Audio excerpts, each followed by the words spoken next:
We give this 2 Angry Birds way up.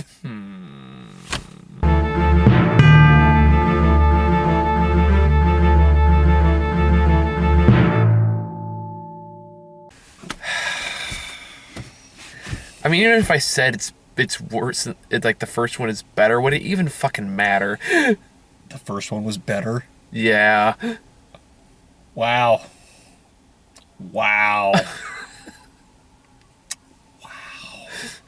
I mean, at least the first one had a few laughs. Yes. I got out of it. I just realized we can't show that if you want to monetize that. I'm not even like enabled for monetization. Something like it matters anyway. Oh yeah. So fuck it, I don't care. I'll deal with that when the time comes. Yeah. Yeah, just well, I got branding right here. That would have messed that up too. Yeah, they can't really see it clearly. How dare they represent the Fee Company?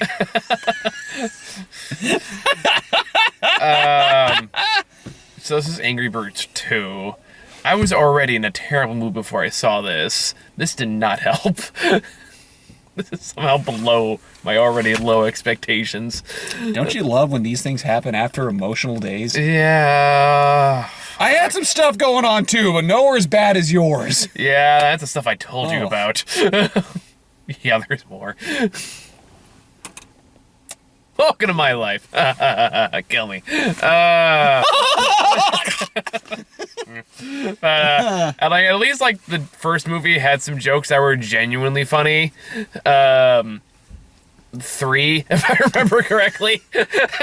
This one had maybe 1. If you're being nice. Then there was one where I just kind of laughed because I think I was desperate for something. Yeah, there's one, like in the first movie, we had like one joke that was genuinely really funny, where it's that one, like the big angry red guy who doesn't say words. Right. He's a bigger role in the first movie, and they all go to anger management class at one point, and they get to his file, and just, oh yeah, and it's just like, and you're here for. Oh, and you just like, you shouldn't say anything, but it just zooms on his face, and you hear police sirens going, and people screaming, and you just like he just killed a bunch of people, and it's never addressed again. So he was. How did this get the reviews it got? I don't fucking know. Did Sony pay him off like? I don't know, man. Man, he should have. Man, like, cause this movie like doesn't even like, and like again, it's sad when I had to compare this to the first movie and go like, man, the first one had more jokes in it, but this one is like, there's no actual. Yeah, this one jokes. It's just noises and mugging. Yeah, this one tried to be Storks, where it tried to throw a lot of just jokes to the wall instead of story. Except Storks actually was funny. Storks actually had jokes. Yeah, that actually like had a punchline and purpose and continuity. This Wolfpack. Yeah, the Wolfpack was still amazing. I thought it was a gentrified neighborhood. And it was actually like clever and like had a brain behind it. Yeah. This is as cynical as these motherfuckers get. And I saw Secret Life of Pets 2 earlier this year, which man, I have to think which one of those is fucking worse. At least that one had "We Start Fires," which was like the one genuine joke in that movie too. Yeah. Fuck. This movie is just painfully unfunny. It's more like it's just no attempt. It's so ridiculously cynical. And I know for a movie called Angry Birds, you kind of expect that, but the level at which it's here is just like, oh my fucking god, have a point. Yeah. Do something. It was just really generic storyline, really generic lessons. Like, oh, work together, something. That Jerry. It was so lazy. The animation was okay, was decent. Yeah. But that's all it had going for it. Yeah, and the soundtrack. I will admit, I like the soundtrack. It's gonna be probably a short review because I really don't have that much to say about this. It's pretty like, it's as cynically made as you think an Angry Birds sequel would be. Yeah. It also didn't help that there was like a B plot that just I was just gonna talk about that too. That was like, what was the point of all that? It was just, admittedly, one of the jokes that happened was funnier in the trailers, but this time around it's like, oh.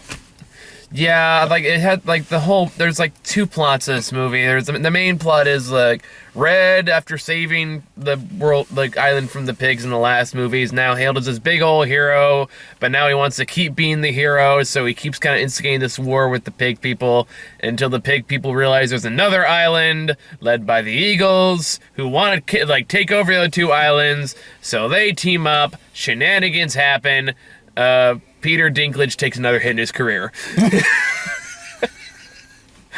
At least I think that was still Peter Dinklage. It was still him. Dinklage. My God, that must have been a hard contract.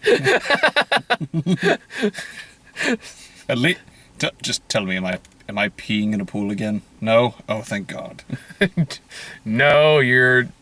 I don't even remember what he fucking does in this movie. He's a coward and he dodges commitment issues, relationships. But God forbid this movie doesn't miss its fucking pee joke quota, because there's still another extended pee joke in this movie, which is admittedly the only decent part of it, which makes it more sad. Because there was that part, and then like the scene right before the credits that was kind of funny. I think it was just because of the expression. Yeah, because the B plot. I forgot about the B plot. Yeah, well, this whole like main plot is happening though. We keep cutting back to like these three hatchlings who accidentally lose like their baby bird egg, like their baby sister of the very angry bird serial killer. Yeah. And then it's basically like an Ice Age, and it randomly cut back to the Scrat cartoon. Except the Scrat cartoons are kind of funny. Yeah. Well, at least in the first movie, until they play that to death. But yeah, I just keep randomly come back to it. It's like, oh my God, have a fucking point. And Secret Life of Pets did the exact same goddamn thing. Yeah. I mean, if I had to like give this movie anything, at least there's only one B plot. Oh no. But Secret Life of Pets had like 4. Oh no. Yeah, and it was all like, where the fuck is all this going? And it's just some haberdash bullshit at the very end, which is exactly what happens here too. Yeah, we're just like, we had purpose as they're holding the thing together. Like, I don't even want to waste time going through all the plot details. Who gives a crap? Yeah, honestly, just you can cut out that entire B plot. And that scene where they like help grab this super string that helps like propel these lava balls back in the cannon. That's the other one, by the way. Yeah, spoiler. Yeah, who gives two craps right now? And you would not know that it was gone. It would have made things mercifully shorter. It's not by much though. It only took like 15 minutes. I want to say it just felt a lot longer.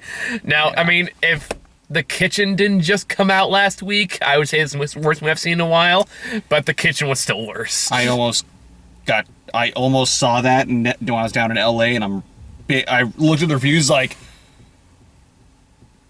I'm gonna stay in my hotel room tonight. Dude, it was like the longest hour and a half. Yeah. It was only an hour and a half. It was miserable. But also have Tiffany Haddish? Yes. This wasn't Tiffany Haddish though. Oh, damn it, who was it? Leslie Jones. Damn it! I was thinking that was the other voice I was thinking. It was like, yeah, because Leslie Jones has a much deeper voice. That was it Haddish or Hadish? We were arguing. I mean, how we're talking about this. Okay. I think that's why I got confused, because I was thinking of The Kitchen like halfway through this thing as well. And it's like, oh, it could be worse, I guess, if you want to go that cynical lens. Like you can practically see like the dollar signs like above, like especially like the hatchlings. Yeah. Where it's like, this is like clearly a cynical attempt to sell toys. Yeah, because one thing you said, it's like, it's like, and we also couldn't do this without the hatchlings. And what was your response? It's like, now available at your local Target. I remember like halfway through the movie too, like the thing that made us laugh the most was like, I hope you appreciate our friendship. Now the part that both made us laugh. Oh yes! Was the part when one of the hatchlings, begin the movie, after like the eggs start flowing away into the ocean, the baby bird just goes, oh quap, and this little girl behind us goes, what's that word? to her mom, and her mom just like, oh, it's a word, you shouldn't say that word. We were just trying so hard not to laugh. It was like we needed fucking something. That was the funniest thing that happened in the entire movie. Yeah. Otherwise, like it's again, it's just noise. There's literally just scenes of them just making noise. No reason, no particular purpose for it. Not actually tell a joke. So I'm like, hey, kids are dumb and they're easily distracted. So we'll have Josh Gad like sing opera with his sister for like a minute. And then Danny McBride. And Danny McBride, who gets what he gets. And there's just a lot of that. Again, they're just long sequences, like when they, and the sequel, I guess they use the slingshots to like travel now, sure, whatever. And there's a shot where like they're just traveling through the slingshot, and they're just making faces at each other, and that's the entire joke. No punchline, that's just the entire joke. And then Ray gets annoyed, which reflects me. And so it's more like he was. It's not funny when it's reality. And that's a lot of the punchlines of that. I guess if you could see the scenes of any punchline, just that, oh, Red's annoyed, which is like, yeah, me too. Let's move on. That's really all we can say about this movie. It was just pointless. Granted, it's called Angry Birds. It's not exactly I'm expecting Shakespearean drama for a movie that's already cynical in its very conception. This is a case of like. Sausage Party. Why are people liking this movie? At least Sausage Party had more of a point to make, whether you liked it or not, or even agree how it's executed. It's like, okay, at least it was trying something. I feel like Sausage Party made me more mad though. This movie granted, it's been a long time, and I've repressed a lot of memories of Sausage Party, so I don't know. I remember way too much about that movie, namely that freaking food orgy in the end. That will never. I think I've deadened my emotions towards that scene.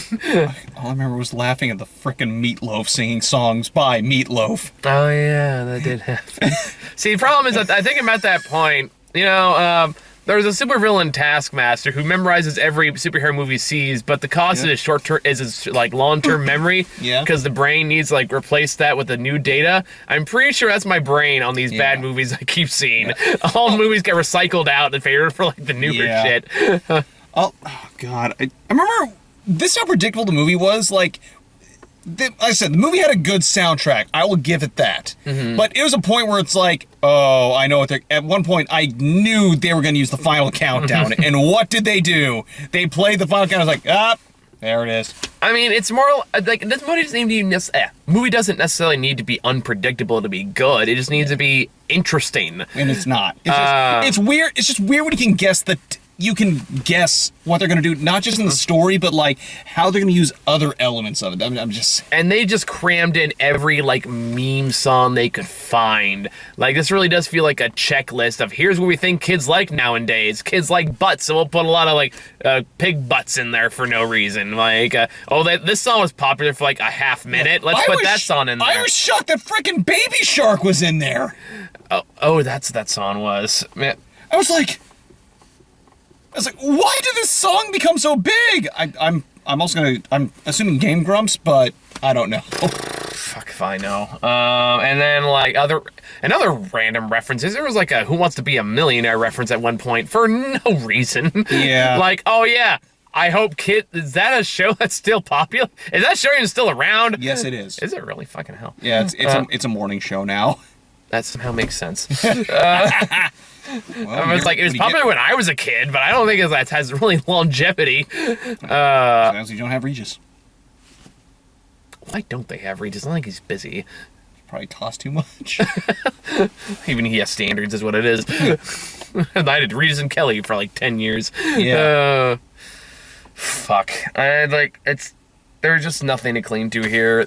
No, there's no actual characters. It's just people making sounds. There's no actual jokes of people just moving and hitting stuff.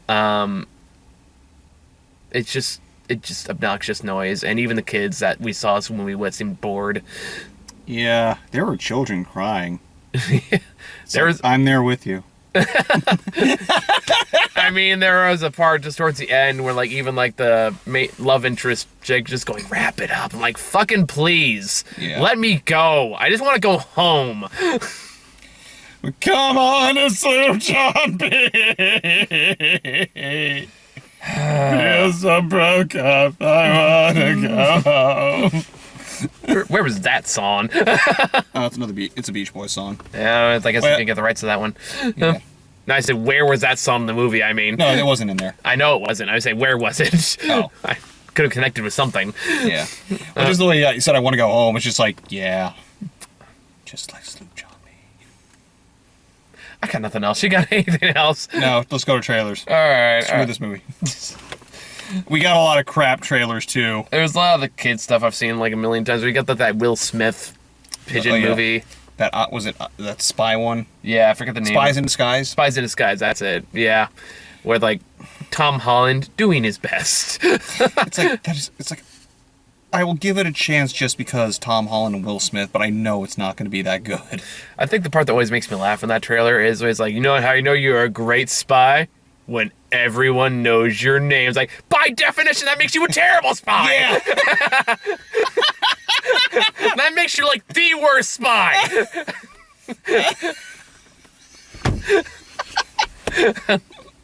You're bad at your job, Will Smith.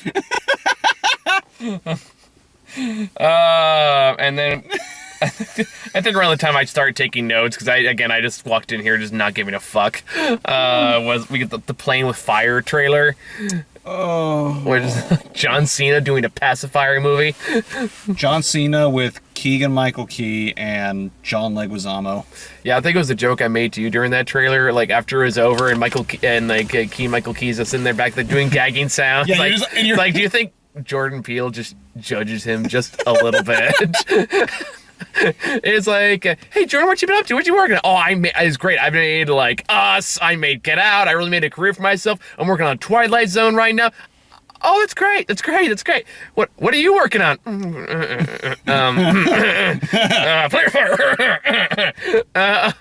was that?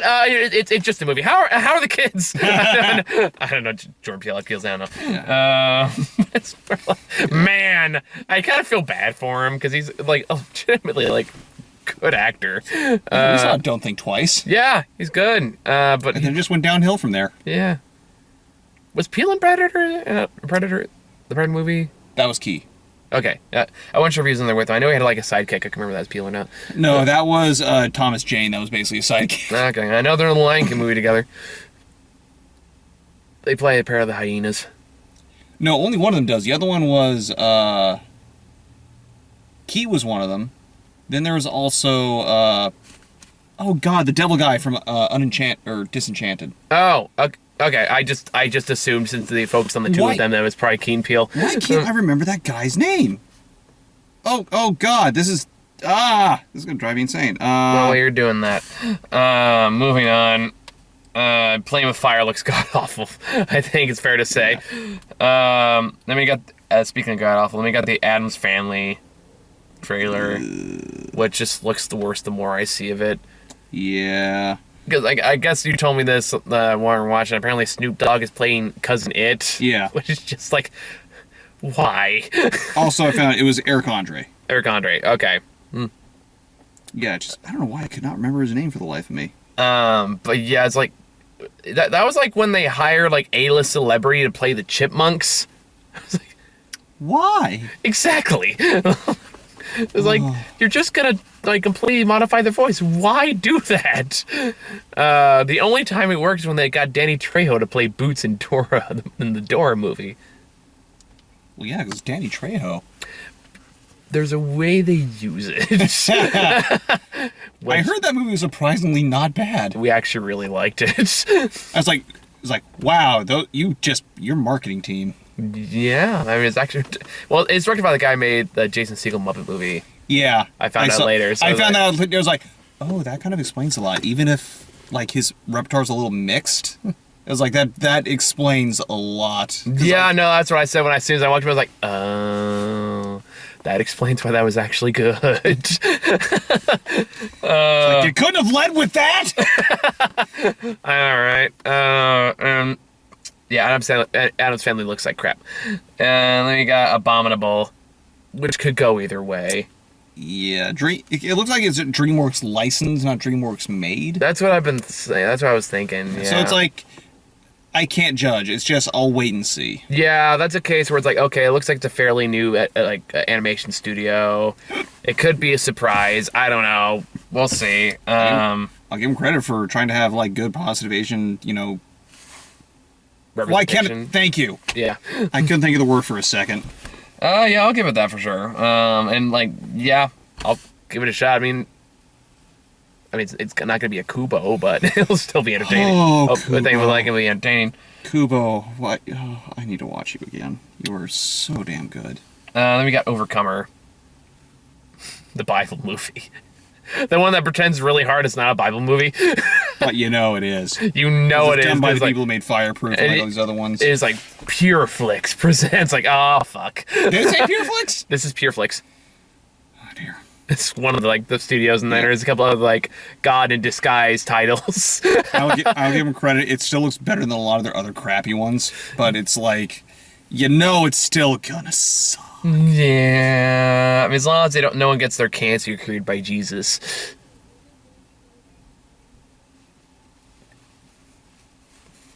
Did you really have to remind me of the Faith and the Furious? You remind me of Sausage Party. I think it's only fair. Fair. Fair enough. Although sadly, I actually was thinking that movie when I was in there. Why would you do that to yourself? Because I can't forget. Do you believe? I believe it was a piece of shit. Here's the sad thing. I forgot what it was called. There's that Taskmaster brain again. Or maybe it's the Wolverine brain. It's like deleting memories to heal itself. Yeah. I remember that stupid plot line. The fact there was the pregnant teen that died in the car crash. Wasn't the girl from Spider Kids in there? Was she? I think she was. God, that movie sucks so hard. Yeah, pretty bad. So then we got Jumanji 2. Christian Crash. Yeah, Jumanji 2, that's another wait and see. The first one's a pleasant surprise. It wasn't great, but I still remember got a few laughs out of it. Yeah. Still don't like Kevin Hart, but at least he's playing a character in this one. Playing Danny Glover. Yeah, so like, all right, sure, I'll give it a shot. I would say, how bad can it be? But knowing my luck lately, it's like, let's not tempt fate. Yeah. I was gonna say something. I mean, like, I guess the biggest disappointment for me is that Jack Black isn't playing the ditzy blonde woman anymore. That is probably the biggest disappointment for me personally, because that was one of the highlights from the first movie. Just watching him figure out a penis. It's like, oh my god, there's a penis attached to me. Martha, come look at my penis. No thanks. That's an actual line in the movie. I think that's it. Yeah, that was it. Angry Birds 2 fucking sucks. I'm going home. Bye. Bye.